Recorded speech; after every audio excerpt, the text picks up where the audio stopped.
बिस्मिल्लाहिर्रहमानिर्रहीम। अस्सलाम वालेकुम नाजरीन। हाल ही में अमेरिकी कौमी सलामती के साबिक मुशीर जॉन बोल्टन ने अपना एक किताब शाया किया है।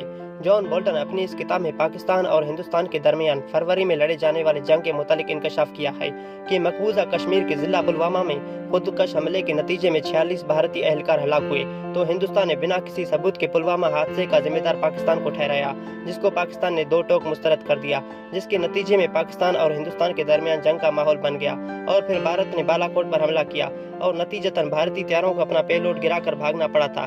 भारत के इस हमले से पाकिस्तानी अवाम गम व गुस्से में मुब्तला हो गया था। तो पर जल्द ही पाकिस्तान में आला सतह का कोर कमांडर इजलास हुआ, जिसमें फैसला किया गया कि भारत की जानिब से की जाने वाली फिजाई कार्रवाई का मुंह तोड़ जवाब दिया जाएगा। और फिर 27 फरवरी को पाकिस्तान ने हिंदुस्तान के 2 जहाज मार गिराए और एक पायलट गिरफ्तार कर लिया। जॉन बोल्टन लिखते हैं कि पाक भारत जंग की वजह से पूरे अमेरिका में खौफ व हिरास फैल गया था। जॉन बोल्टन अपने किताब में फरवरी पाक भारत जंग के मुतालिक मजीद लिखते हैं कि 2 जौहरी कुव्वतों की लड़ाई को नजरअंदाज करना सरासर पागलपन है।